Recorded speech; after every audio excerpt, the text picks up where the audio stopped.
আচ্ছা ঠিক আছে কাটো। হ্যাঁ, এই তলোয়ার হঠাৎ করে থেমে কেন গেল? আরে থামবে না কেন, তোমার হাতে তো একটু বল নাই। নাও বের করো আমার 5,000 টাকা।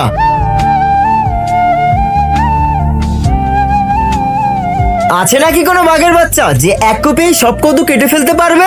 হুজুর, ও আমাদের লোভ দেখাচ্ছে। এটা শুনে তো রক্ত গরম হচ্ছে না?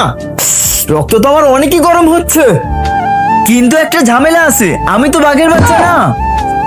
বন্ধুরা, তোমরা কি আমার মতো ইসলামিক ভিডিও দেখতে ভালোবাসো? তাহলে আমাদের এই ভিডিওতে একটা লাইক এবং চ্যানেলটি অবশ্যই সাবস্ক্রাইব করে যাবে। আরেকবার ভেবে নাও, এবার আমি 50,000-এর জায়গায় 1 লাখ টাকা দিব।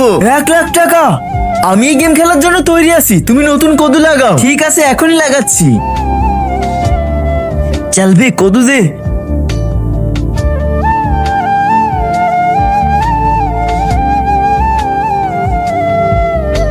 হ্যাঁ, লাগিয়ে ফেলেছি সব কদু। এই কি তামাশা লাগিয়েছিস এইখানে? আর আমার এই ড্রাম কে নিয়ে এসেছে এইখানে? নিয়ে যাচ্ছি আমি এটাকে। আরে ভাই সাহেব, কি করতেছেন? আমরা এখানে গেম খেলতেছি, আপনি একটু পরে আসেন আর আপনার ড্রাম নিয়ে যান। ড্রামের সাথে গেমের কি সম্পর্ক? ভাই সাহেব, আপনি আপনার ড্রাম নিয়ে যান। ঠিক আছে, ড্রাম চলে গেলে তো গেম হেরে যাব। এখন কি করি? আরে দাঁড়াও ভাই, কিছু সময়েরই তো কথা। আরে কি করতেছো? ওর ড্রাম ওকে নিয়ে যেতে দাও, চলো আমরা গেম শুরু করি। আমি জেতার জন্য তৈরি হয়ে আছি। এই ড্রামা তো ভারী কিভাবে হয়ে গেল? দাঁড়াও ভাই সাহেব, এখন আমার খাওয়ার সময় হয়ে গেছে, এখন আমি এই গেম খেলবো না, যাও এখান থেকে।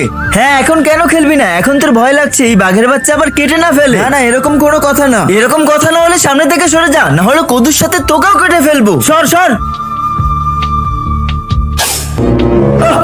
সব কদু কেটে গেছে। দে দে দে, আমার 1 লাখ টাকা দে। ভাই সাহেব, আমাকে 5,000 টাকা হাওলাত দাও তো। এই নাও, আমিও গেম খেলতে চাই। এখান থেকে এখন এখানে কোনো গেম হবে না।